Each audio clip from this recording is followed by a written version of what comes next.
Welcome to the Master Your Mix podcast, helping engineers, producers, and artists create professional recordings and mixes, even from home. I'm your host, Mike and Davina. Let's get started.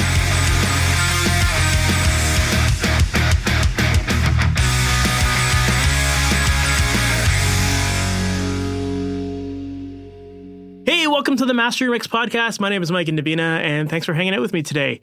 Today, my guest is Vince Ratti, and if you're not familiar with Vince, Vince is an engineer originally based out of the Philadelphia area, where he's worked with a ton of great artists such as Circa Survive, Brand New, The Wonder Years, August Burns Red, Title Fight, and so many others.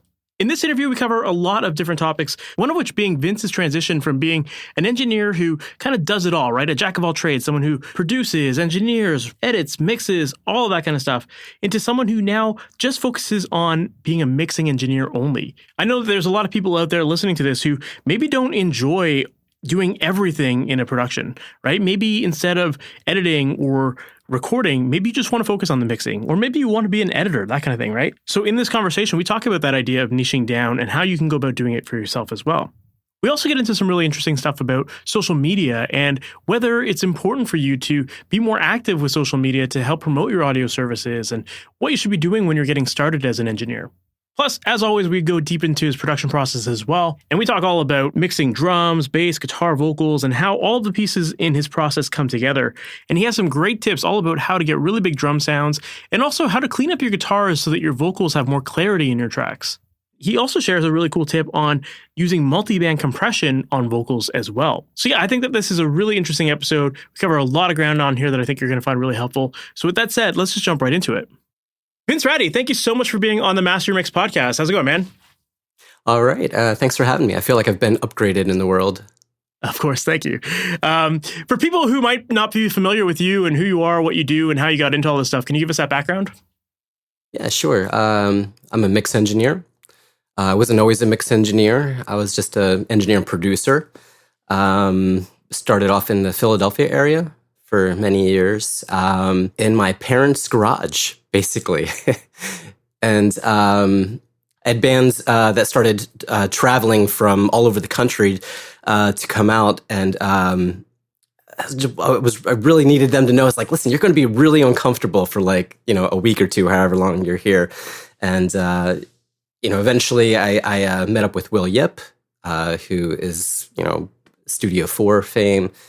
And we started doing records together. I would help out at Studio 4, work there sometimes.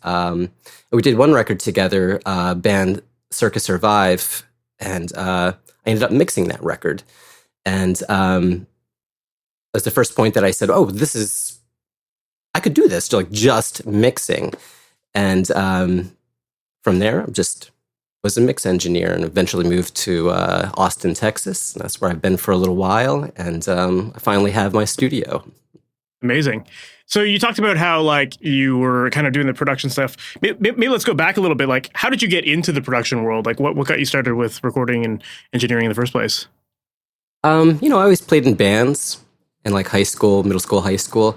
And have a really cool dad. He, wanted to be involved in what I was doing, so he got into engineering. And he bought an ADAT, and I forget what console. We had a couple consoles, but I basically learned from him, and I went to school, IAR in New York in the late 90s, and just loved it, and just loved engineering, recording bands, making 5 new best friends, every time a band was in. That's how I got into it to start. And I had 4-track, as a kid. So you obviously grew up in it sounds like you were in a musical family. Yeah. Nice. That's awesome. And so then once you started actually producing and engineering, you talked about how you would have all these bands come through, and eventually you kind of decided that just mixing was the specialty that you wanted to focus on. What was that transition like? Because I feel like these days, a lot of people, I've heard this many times on the podcast where people will say to survive in the industry these days, you need to kind of be the master of, or the jack of all trades, and do everything. So what are your feelings on that? And how did you approach that? I It was up and down a little bit at first when I made that transition, but Will and I had done some cult type bands, and through that, I think that bands would kind of still seek me out, because I'm terrible at social media. I barely have any kind of online presence.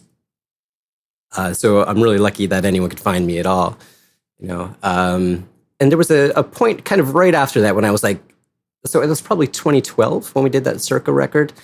And I was like, I don't know, maybe I can't just do mixing because I wasn't busy enough, but it ended up working out. Some things like I did a test mix for Taking Back Sunday around that time, and I didn't get the job, but the producer was Mike Sapone, and he loved the mix.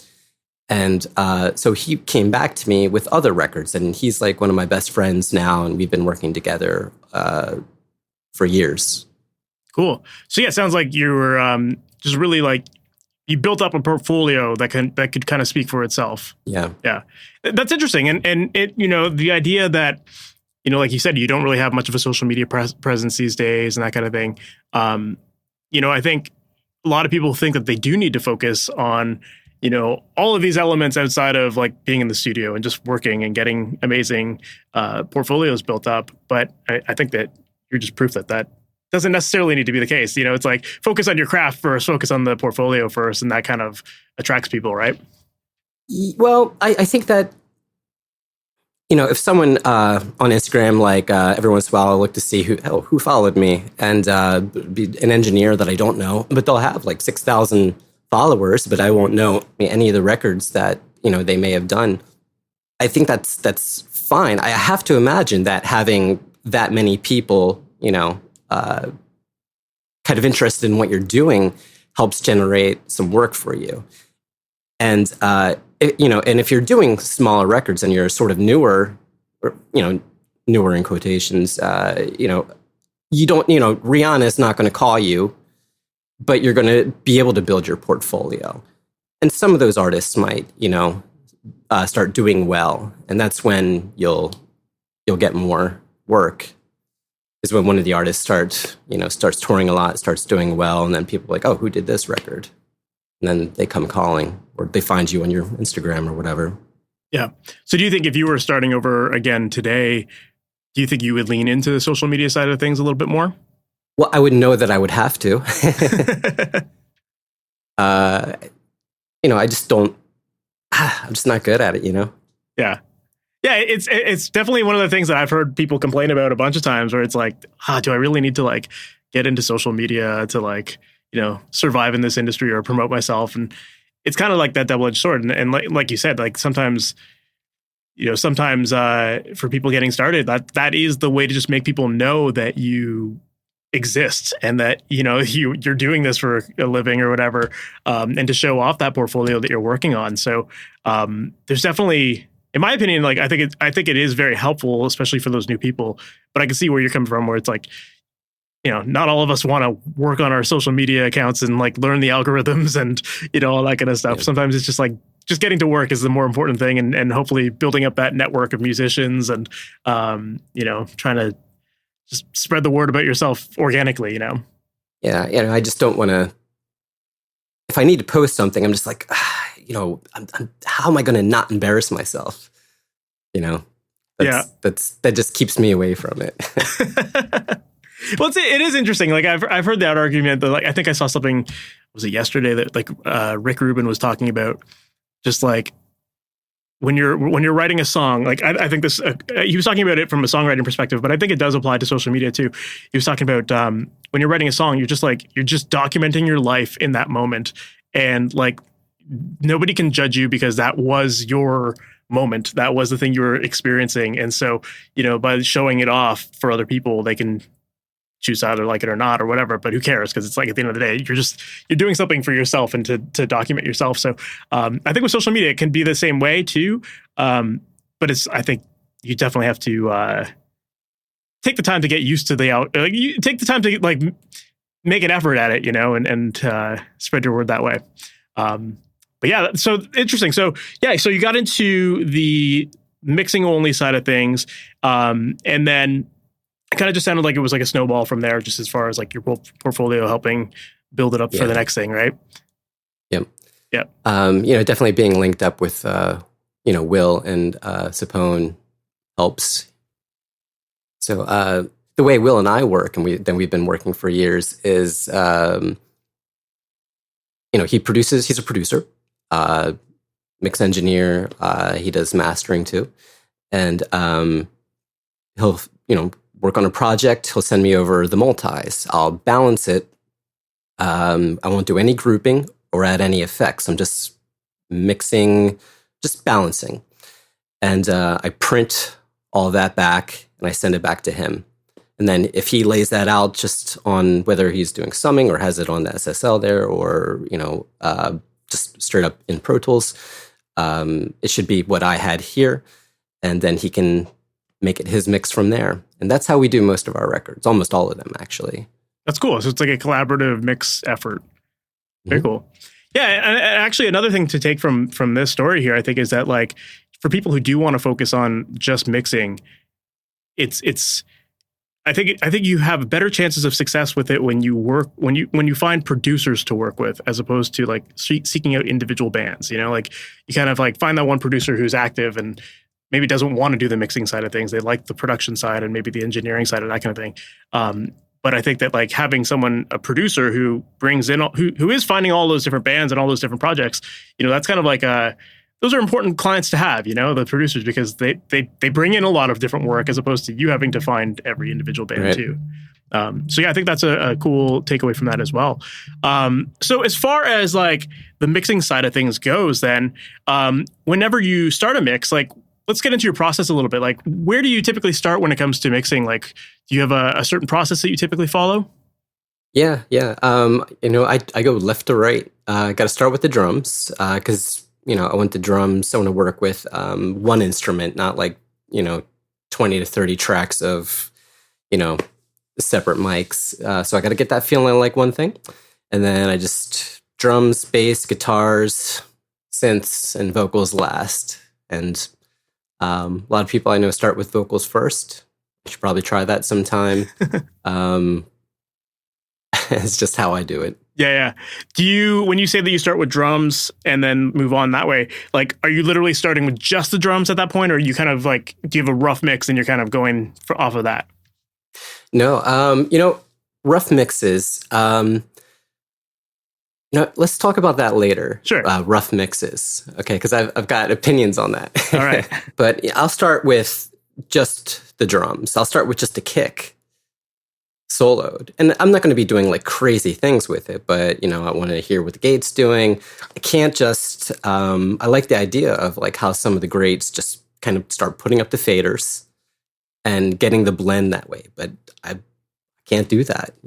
I've tried that and it's just not for me. So I just do it the way that works for me, which is probably what everyone should do, right? Just move left to right, Yeah. Kick, snare, get everything in. You can change it later, but it'll have to change, I'm sure. But that's the way it works for me. Yeah. So in terms of like, it sounds like you're kind of like almost soloing, or at least maybe with your kick you're soloing because it's like the first thing you're listening to. And there's often that a lot of people will say like you shouldn't be mixing in solo because it's not taking into consideration the rest of the mix and that kind of thing. What are your thoughts on that? Obviously, it works for you, I guess. Yeah. I mean, listen to those people, not me. I mean, everything's muted, right? So I just start somewhere, and that's an anchor. The kick is an anchor. I mean, I don't have to carve out anything at that point. I'm just going to say, does this sound like a kick to me? Gotcha. It can change radically as I go, but that's a starting place, I think. Gotcha. Yeah, that makes sense to me. Like, it sounds like you're kind of building your foundation with your drums and just listening to those and trying to make them sound like drums. And then, once you probably start bringing in everything else, I'm assuming at that point you're maybe cutting things and, maybe shaping things a little bit more and doing more EQ. It's not like you're setting your drums up once and then never going back to them, that kind of thing. Right. It'll have to change. Yeah. Even if you could do that, predict how exactly you're going to want it to be, it's still going to change, even in different parts of the songs, or it'll change. For sure. Stuff eats up the room mics. You might need your snare to cut less or cut more. Yeah, totally. You might need to supplement it. I won't necessarily add samples in right away. And that's something I won't do, is just replace everything unless I need to because of the recording quality, or just the limitations of what, the band was working with. So, makes sense. Usually later in the process, I'll sneak some samples in if it's not hitting the way I want it to hit. Makes sense. Well, one thing that I was curious to ask you about, because when I listen to your productions, to your mixes, like one of the things that really stands out to me is the sound of your drums. And maybe just because I am a drummer myself, I'm biased and like I pay attention to drums. I don't know, but to me, like your drums are awesome. And to me, it seems like Thank you. You really, it seems like you seem to lean into like a lot of room sound and ambience. Maybe it's reverb, to get your drums feeling like really big. And first off, I guess, would you agree with that? I mean, well, I love rooms, and I want to push them as much as I can. But they're not all. A mix I finished up the other day is like bone dry. Fair. No samples, no rooms. A lot of the front bottoms stuff that I've worked on is very dry. But so my drums, I've got two tricks that I'll share with everyone. I don't have. So one of my favorite plugin companies is a company called SoundRadix. I don't have any affiliation with them. I'm not like, a shill for them or anything. But they make a plugin called Pi, P-I. And people just don't talk about this plugin, but it's crazy good. And what it does, I don't even know if they advertise that this is what it's supposed to do, but this is the way that I use it. It fixes phase correlation over the full spectrum of an instrument in real time. I was working on a record a while ago now, and every time I would bring like up the room mics, write them up for something, it would like just really change the. I can't remember. Maybe it got really muddy or something, and I knew it was a phase thing, so flipping the phase wouldn't help because it just wasn't right to begin with. It was in between. I think I tried the IBP. And I started looking for solutions, and I came across Pi. And that's the first plugin that I put on in a mix. So I start with the drums. The first plugin that goes up, well, I have a template now, but like the first plugin that gets used is Pi. And it goes across every drum channel.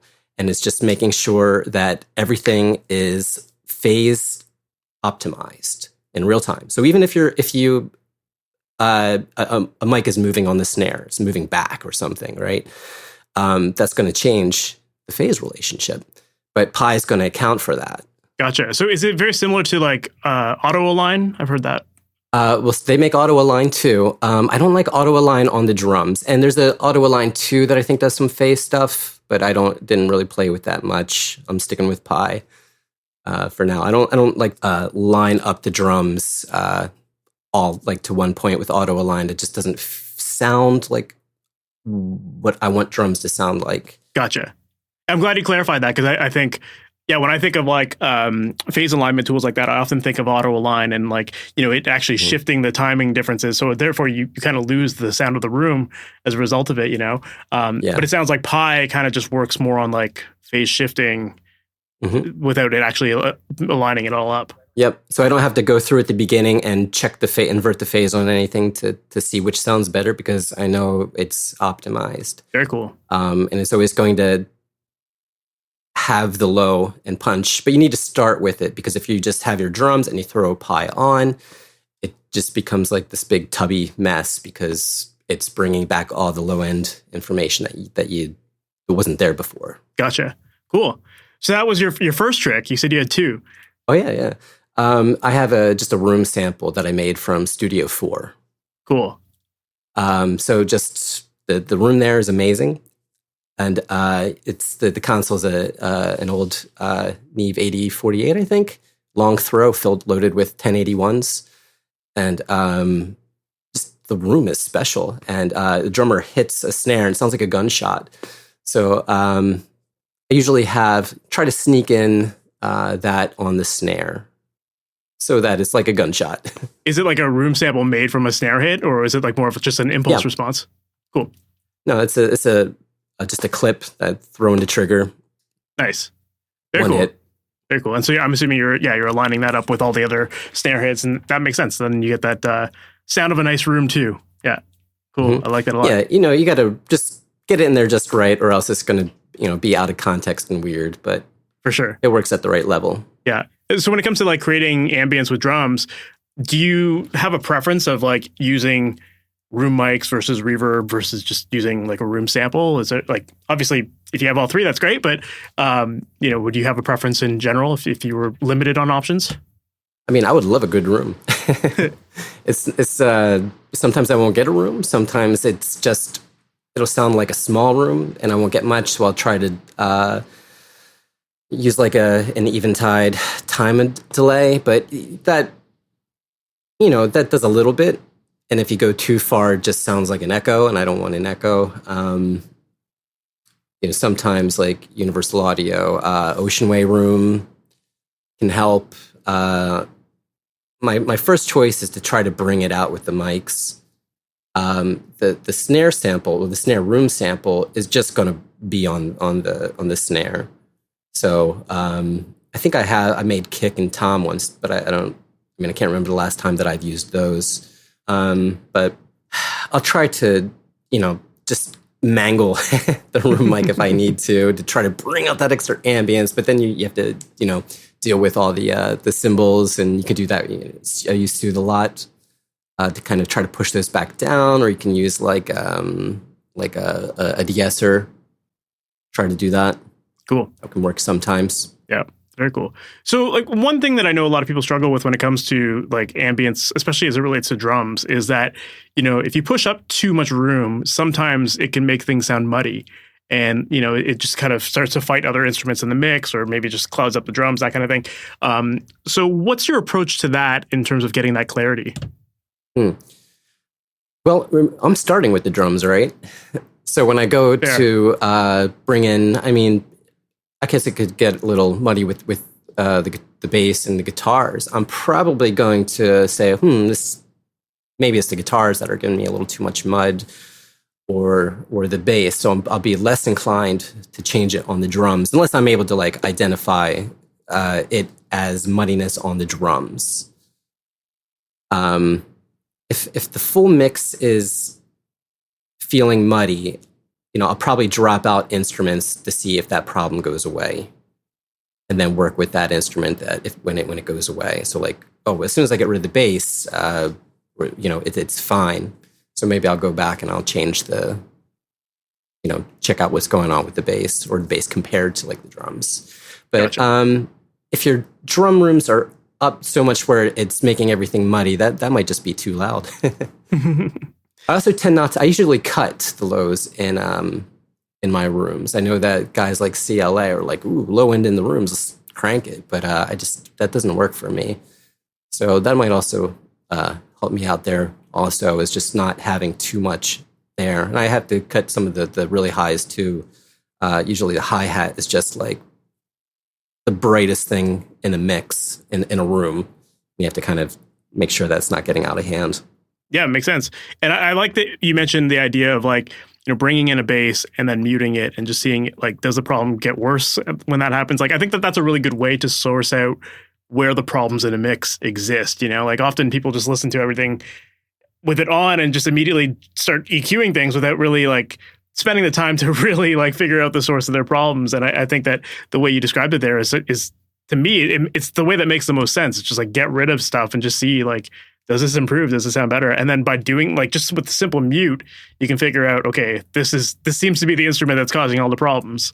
Yeah, and I would say that also if you're not that experienced, then maybe don't just start like if you bring in a bass. Well, what you normally do with the bass, you got to add the low end, you got to add some mid range. Before you do that, just you could put it up or listen to the bass to see, well, does it sound like it lacks lows? I don't add a lot of lows to bass because you can control the lows in the bass by controlling the level. Fair. Right? Unless there's like a lot of other stuff going on there that you don't want in there, like mid-range, or maybe it's a super fuzzed out bass and there's a lot of like extra stuff that isn't so great that you want to cut, or you could just, boost the lows in that if it's sufficient. But, don't just do something because you think that's what typically gets done to an instrument. Yeah, I think that's great advice. Yeah, I think that's one of the problems with like the YouTube stuff is that people see these videos where it's like, this is the frequency I always boost or cut. And then they believe that they need to always do that. I think it's like, it's a valid thing to understand the different frequency ranges and what characteristics you're going to find in a certain range of frequencies. But, to say that you always need to boost like 60 hertz on a kick drum or, 110 on a bass or whatever, that's not always the case. So you do need to just be aware of like, okay, let's figure out where the problem is, and then based on my knowledge of what frequency ranges these sounds might exist, like let's sweep around there and find the root of it all. You were talking about bass, and that's actually another thing that stood out to me when I listened to your mixes too. Like you have this amazing knack for getting amazing bass tones. Like to me, your bass tones, like they sound so clear, yet also a lot of them have a lot of grit underneath them too, which sounds really cool. And I also find that they have a solid low end, but they're also not super bright either. Like some people will tend to brighten up like crazy to get all that pick attack and stuff like that. But I feel like your mixes, the bass just sounds clear without having all of that extra boost in one extreme or the other. So when it comes to getting a great bass tone, what are some of your go-to approaches for that? That's probably a lot of luck. That depends a lot on what's coming to me. Player's going to make a big difference. And sometimes I'll get like 6 bass tracks and, I'm pretty quick to toss like all of them. I almost never use the DI. I'll usually pick one that I like. And I don't think I've ever had a producer say like, no, we used 4 mics on the same cab because we like the sound of all 4 of those mics. No one's done that yet. So you don't need to blend in 4 mics on the same cab for a bass. Pick one that you like. It's going to make it a lot easier. And if you are using a DI and SansAmp and amp, which I'll do sometimes, or they'll have like a distorted track. Another SoundRadix plugin, Auto Align that we talked about, definitely a must to make sure that everything's like lined up, because that'll make a big difference in the clarity of the attack. That makes a lot of sense to me to use Auto Align in that case, because it's like one instrument. There isn't supposed to be the depth of a room and that kind of thing. Right. Yeah. And I'll use that on bass and guitars with multi-mics. Cool. You were talking about like using like a SansAmp, that kind of thing. Is that something that you frequently find yourself doing, or are you just kind of using whatever people are giving you? It's coming to me like that. So, and it gets used differently. Like sometimes it'll be like a shred kind of sound. And the thing I was working on yesterday is just, they had a DI, a SansAmp track, and then like a distorted amp track. And the SansAmp track sounded just like an amp, right? That was its original purpose. And so that's like the main amp tone, and I'm filtering out the lows on the distorted bass track so that those lows aren't going to build up. Because all I want from the distorted track is the edge. Right, so there's a high pass filter on that. I'm going up probably pretty high, and just so do I want more edge? I can just put it up, and I don't have to worry about it changing my low end that I'll probably have already established at that point. And you can use Pi on that too, the phase correlation plugin. So I can do a high pass filter, because high pass filters, low pass filters will just destroy your phase and make something sound thin or less punchy, and that'll keep it. I can use high pass and low pass filters however I want, and Pi is going to usually come in and save the day there. Very cool. Yeah, and that's interesting that you bring up that idea of the high and low pass filters messing with the phase, because I've definitely heard it said before. A lot of people will say like, "Oh, you should high pass everything," everything except for the kick and bass, But and maybe in this case here, where we're talking about bass, it applies. But yeah, it definitely can mess with stuff, especially when you do a multi-mic setup and, maybe one thing has the high pass and the other doesn't. And, yeah, definitely mess with the phase. So very cool that you mentioned those two tools again. I think that's a good sign that these are very useful tools to use on a regular basis. Yeah, I don't have any affiliation with them. I'm not trying to sell it. You should. but it's really, really great stuff. They make stuff that nobody else is making. Yeah, very cool. Cool. So we talked about some drums and then you bring in your bass and how you approach your bass. What about when it comes to guitars? Like, how do you introduce those into the mix? Well, I'm going to usually find the main rhythms and start there. And I do mostly rock music, but sometimes I'll get like metal or hardcore or things on the heavier side. And my kind of philosophy with guitars is that it's a mid-range instrument, but sometimes you'll get a ton of low end in there and you'll get a ton of high end in there. And so that's like a scooped sound. And that's cool, but it's all the music is in the middle. And I do usually get rid of like a high pass, nothing too crazy, just to kind of keep it in control. But the first thing I'm listening for with guitar is where are the noise frequencies that I want to kind of like chill out, and it's always like up around like 3, 5, 6K. Like I could get some narrow notches, and it's not going to look crazy if you look at a Pro Q plugin screenshot. It's not like 5,000 really huge notches. It'll be like 3, and I just want to kind of get rid of some of that noise so that you can hear the music, because I want the mids on the guitar to fill out the mids in the mix, and I think that's really important. There's a plugin. This is strange. I use Digital Performer. Okay. I don't use Pro Tools, which is I might be the only rock guy mixing in Digital Performer. You just might be. I don't know anyone else who is. Yeah, I know. But that's where I started when it was like version 2 of Digital Performer or something. So it's easy, and I mean, I hate Digital Performer too. I hate them all. They all have their annoying quirks, but I hate them less than Avid. So fair, yeah.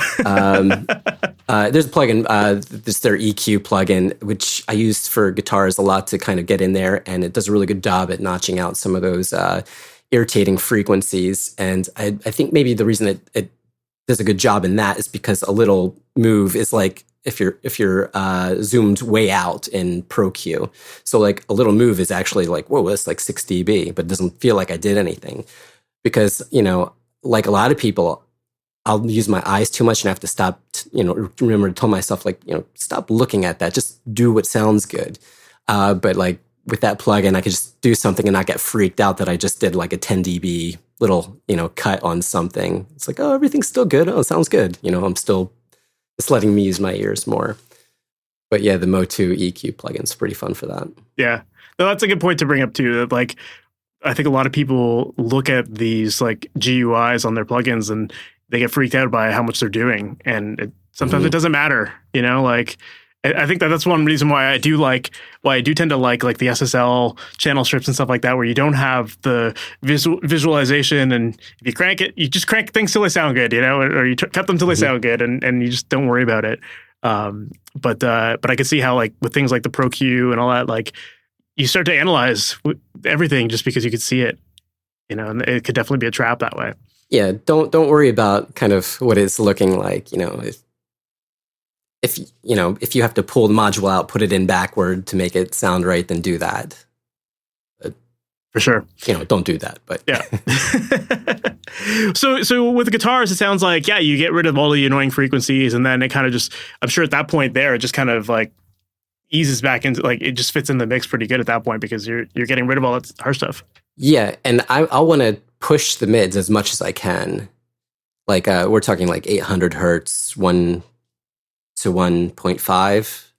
Okay, and those are what's like really important to me, to get that information, as loud as I can get it without it, sounding weird. For sure. Because if you just blast 1K on something, it might not be the nicest thing. but got an easier way into it. Yeah. And I like that you mentioned like 800, because I think that a lot of people think of guitars sometimes as like, more of like maybe a 2K range or something like that. But then it's like, if you start to get too crazy with boosting in that range, then you're now fighting your vocals and your snares and all that stuff, right? Oh man, yeah. I never boost in like the 2K, like 2K, 3, 5, all that would usually get cut. Not cut out, but be brought down. Because that's like the cut through frequency. The one, maybe it's just my ears, but that's what starts to like tingle my ears a little bit, just that abrasion.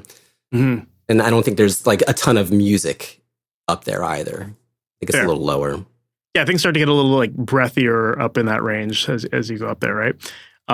So yeah, to me it sounds like, from what I've heard you describe of like your process with drums and bass and guitars, it seems like you really are slotting things into their own like frequency range, sort of, where you're like getting the best out of each instrument in different ranges. So it feels natural to ask then, like, I'm assuming the vocals you'd focus maybe above that 1K range a little bit more for vocals. Maybe I'm wrong. I mean, vocals come sounding so different, from song to song or band to band. I'll usually want to, get a high pass that, so I'm not getting any thumps. And then I want to compress it until this isn't very good information, but until it sounds like the right amount of compression to me.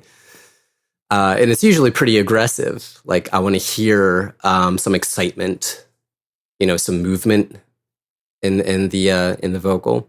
And sometimes it's an analog chain, and other times it's not, or more likely it's a combination. And with my analog chain, I'm not really changing anything because I'm really bad at remembering to change something back. So I'll rarely change something. And, it'll, unless the EQ, which is just some cappy stuff, BT50s, like if I have too much lows in them, I could just back that off. But like the compressors, I don't usually change. And, but I could do the same work with plugins. Fair. Are you gain staging all of your tracks so that they're always hitting your compressor a certain way so that you don't have to change it? If I'm hitting the outboard, yeah, I'll probably just play as long as it doesn't look crazy in the DAW. I'm just gonna let it rip. But if it doesn't sound like I'm getting what I should get from the compressors, then I'll look into how much level it's being fed, and I could change it from there. Gotcha. And then another thing I follow that up with is like a multi-band compressor, because I can break that up into like 5 areas, and it'll control the different frequency ranges of a vocal. So what would be a good example? Like maybe the word bottom, right? Ba, t, right? It has those different sounds in it where a compressor is going to react to a peak of whatever everything is. But I can control how much the b is in there, how much the t is in there, and how much the is in there. And if the gets too much, too woolly and too forward, I can either compress it or just bring down the volume of that. Like you could even just bring up your multi-band compression, split into like 5, whatever you want. But I'll have like 4 or 5 bands, and I don't have to compress at all if I want to just bring down that section. That makes a lot of sense. And I think that's a good example to give with the bottom.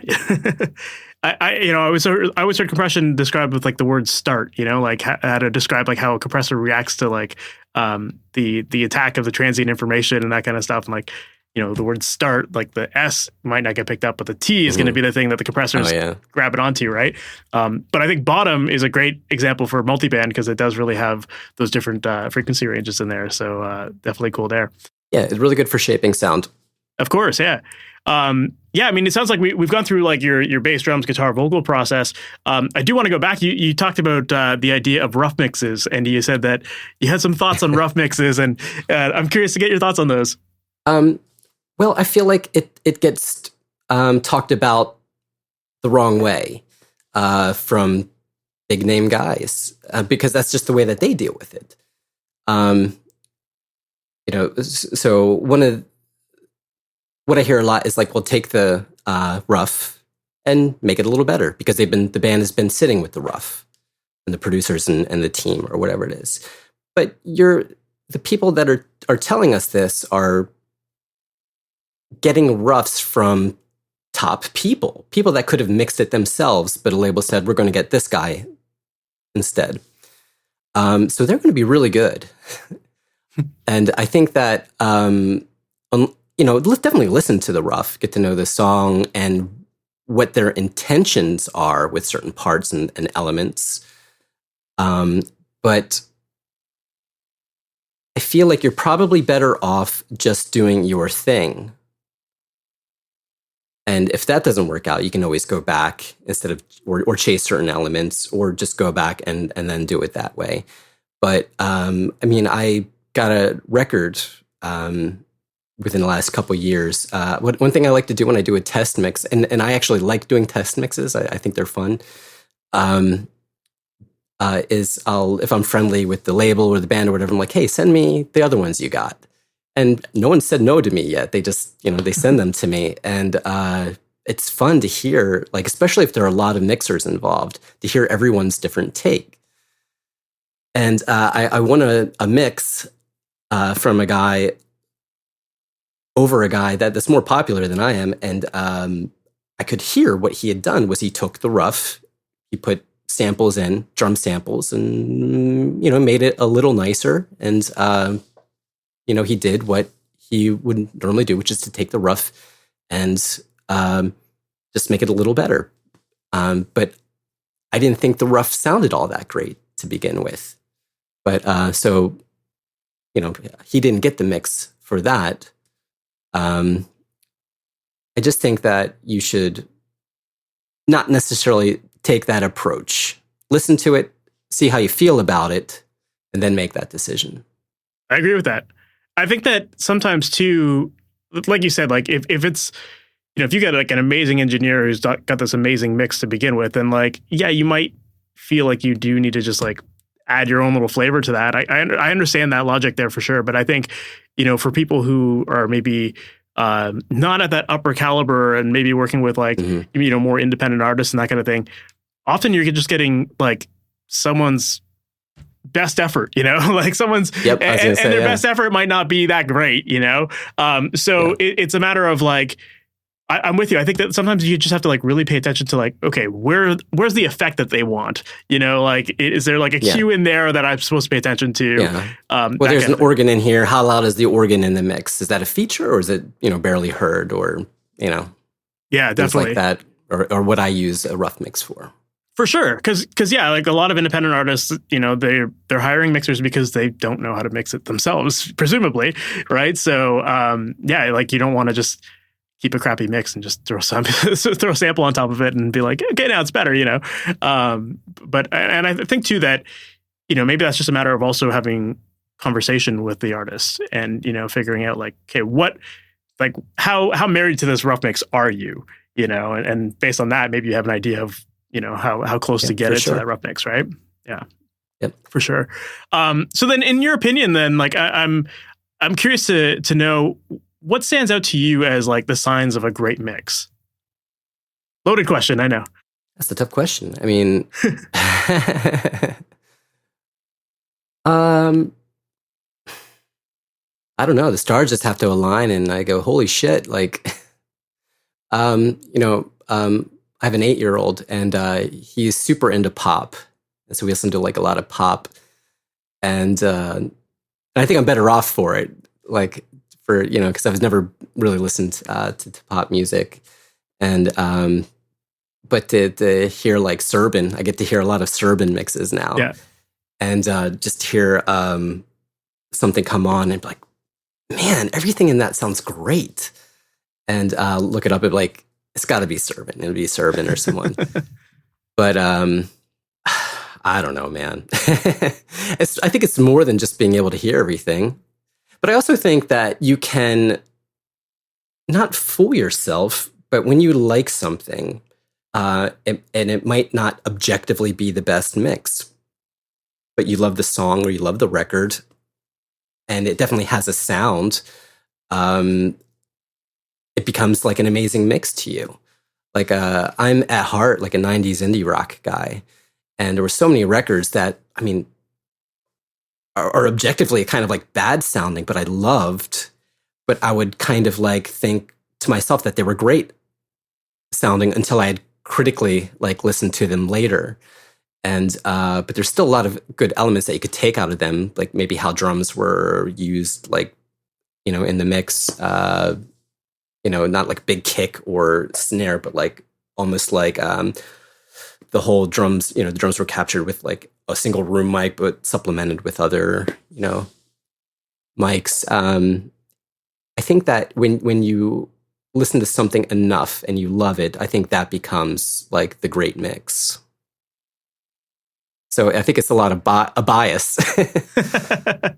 Yeah, I can see that. I mean, I think that sometimes that's, I think taking that perspective though is like, that's often from the listener side of things, right? Which it's like the more you listen to something, there's that power of repetition. I think there's also like power of association as well, where like you have certain memories associated to a song, and so that keeps you thinking that that's like an amazing thing.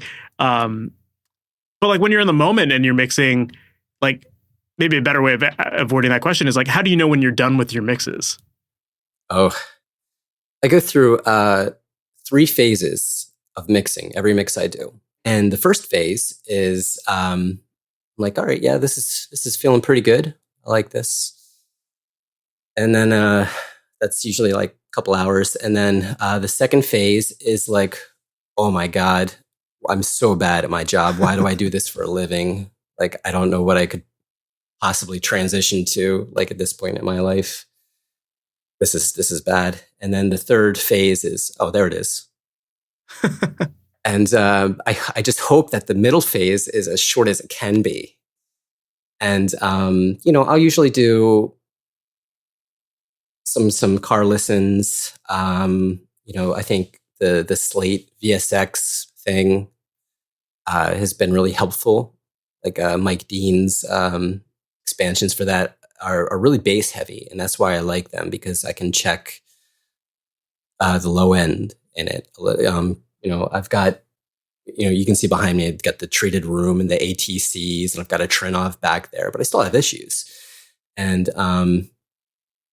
you know, I could sometimes when I mix the first song for a record, you know, I could do the song pretty quickly, but then I'll like harp on the bass and kick relationship for like a day or two. You know, so I'm just doing small tweaks, but sometimes those small tweaks will affect everything else, like the mid range. And I probably just want to make as little when I hit play and record and I'm doing a print. Maybe if I don't want to stop and change something along the way, that's usually one of the good places. You're like, okay, well, I could be done for now. Let me throw it into like a reference session that has like some references and also other mixes that I've done. I'll see how it compares with those, or I'll take it to the car. But I think recording through and not feeling like you have to stop because something's bothering you is a good indication that it's time to move on to the next phase, which could be, you know, just where am I in the world? For sure. If I don't hear any problems in the car, then I guess it's okay to send. Makes sense. So this actually ties into another question that I had lined up for you, which was that, like, I know that you've also got your own project, Zolof and the Rock and Roll Destroyer. And in that, you're both the producer and the artist. And I think that there's a lot of people listening to this podcast that are working on their own material. And I think that that can sometimes be challenging in itself, because you have to kind of separate the production or the mixer side of things from the artist side of things. And I'm curious to know, like, how you go about approaching that, and how do you separate those technical sides from the artistic creative side? Maybe they're the same. We haven't played a show since like maybe 2009, but I married the singer, so I guess we're technically like always a band unless we, you know, get a divorce. Yeah. But I liked having all the control for that. I probably would have been a little bit of a mess if it was in someone else's hands. And I probably would have made it really difficult for them also. So I'm glad it was just me. I was annoying. I mean, and the results probably were worse for it, but I was okay with that. So, and it was also kind of like my band with my wife. So, I didn't have to, it's a little easier, I think, just making us happy instead of a whole group of people. Where you have 5 or more people in a band that everyone's kind of, you want to be pretty diplomatic about everything. I could just do it. Yeah. And that was it.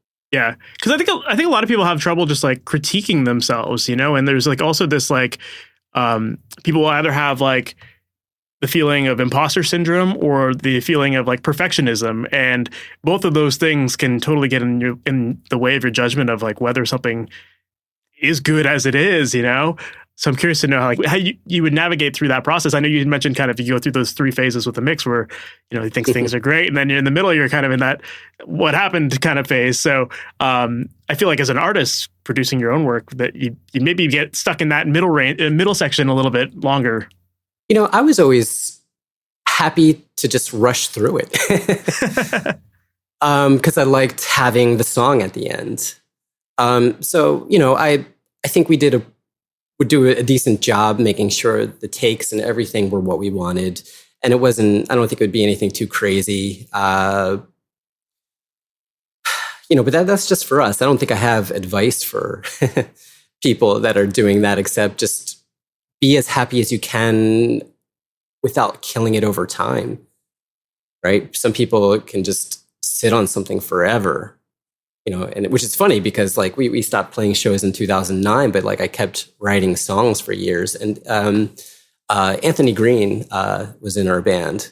He's on our first record, and he's in other like songs here and there. And Rachel was on the Circa record. That's my wife who sings in the band. And I talked to Anthony. We talked like 2-3 years ago about doing more songs. But it's funny because I was always so in a rush to get to the end of a song so I could have the song so I can enjoy the song. But like it's been many, many years and I'm just so not motivated to do it. Yeah, I guess it makes sense. If you're an active band, then yeah, you might have a little bit more of a spark to finish things up. But I also think that like, there might be something to be said for what you just said there, where it's like just working fast, getting the song done sometimes is the only way, just like giving yourself some sort of timeline to commit to. And then whatever you reach whatever the quality is at that point, that's just, you got to call it done and just move on. And sometimes that is the approach. Yeah. Or be reasonable about it. Right. Or if you need a little bit more time, take a little bit more time, but don't, get to a point where it's like, I think we need to just maybe scrap it and, but we'll take this part from the song. I think it's just rock music. Just do it. Get it done. For sure. Right on, man. Well, Vince, I don't want to take up too much more of your time, but this has been great, and it's been awesome learning more about your process. If people want to learn more about you and potentially even work with you, what's the best way for them to do that? They could just search my name. I don't know. I've got nothing. So I do have a manager, and I think that's probably linked up wherever I have a profile anywhere. They can hit me up there, or anyone that wants to reach out to me on like an Instagram or something can definitely feel free to do that. I think people do that, like ask me questions, and I'm like happy to talk about audio. I love nerding out about that stuff. I finish my job, and then like before bed, I watch like videos on audio. So, people can even just, if they want to chat, that's fine too. I'll ask and, answer any questions I can. Love that, man. That's awesome. Well, thank you again for taking the time to do this and sharing a ton of great advice here. So I really appreciate that. Yeah. Thanks for having me. So that was my interview with Vince Ratti, and I thought it was great to get some insight into his process and learn more about what steps he takes when it comes to mixing drums, bass, guitars, vocals, and all that kind of stuff. And I thought it was really cool for him to cover the topic of phase and time alignment and when to use tools like auto align and how sometimes they can enhance your tracks and how sometimes they can actually make your track sound worse. So I thought it was really great for him to describe when and where he likes to use it and why it's so important. I also thought it was pretty fun to learn his thoughts on rough mixes and what you're supposed to do with rough mixes. Because, yeah, we've had so many people on the podcast say the exact same thing that Vince talked about here, where a lot of people say that they just want to take a rough mix, recreate it, and then just make it a little bit better. But it really does come down to what you're working with here. So, I thought that was really cool for him to talk about that and how to decide what's really important in the rough mix and what isn't. And then lastly, I thought it was really interesting to have him talk about the idea of self-producing and how to actually be objective with your own work. Because I know so many of you listening to this podcast are working on your own songs, and it can be hard to know when you're done with things. So I like what he mentioned here about just setting time limits on yourself, because sometimes that is all you need to just call it a day, right? And having time limits is a really great way to just force yourself to move on to new things. And the more you work on things, the better you're going to get, the stronger your skills are going to be. And by putting these limits on yourself, it allows you to just grow your skill set while still putting out a ton of great material. So yeah, definitely great advice there. Now, with that said, I do understand that when you are working on your own material, it can be hard to be objective sometimes. And sometimes you might not have someone to lean on who can give you actionable steps in engineer language, someone who could say, you should boost this frequency or add some compression on this instrument, that kind of thing, right? So if you are looking for help with your tracks and you're not quite sure what to do with them, let's say you're feeling like you've been working on them forever and you just hit a wall. Well, if you're looking for one-on-one help, that is exactly what I can help you out with inside of my coaching program, Amplitude. In that program, I work one-on-one with my students to help them through the entire process, whether it's the recording, editing, or mixing process. We work with you and give you the exact step-by-step process to follow so that you can get great results. And then once you've recorded, edited, or mixed your tracks, if you want some extra feedback to know whether you're taking the right steps with those things, that is exactly what we do inside of this program. We go through your mix, we go through your tracks, we provide you with video feedback showing your mix and what steps you can take to get it to that next level. So if you're interested in learning more about this program and how to get help with your mixes, make sure to visit MasterYourMix.com/amplitude, and that's where you can find all the details about the program there. And also on that page, you can request a free demo of the program. I'd love to hop on a call with you to learn more about your process and your goals and to see how I can truly help you inside of this program. And if it seems like a great fit, then I'd love to show you what the program's all about and give you all the details about how you can join. So once again, make sure to visit MasterYourMix.com/amplitude to find all the details there. With that said, we've reached the end of this episode. Thank you so much for sticking around to the end, and I can't wait to chat with you in the next one. We'll talk soon. Have a good one. Thanks for listening to the Master Your Mix podcast. To have your questions answered, submit your questions to questions@masteryourmix.com. Please go to iTunes and subscribe and leave a review. And for more information on how you can improve your mixes, visit MasterYourMix.com.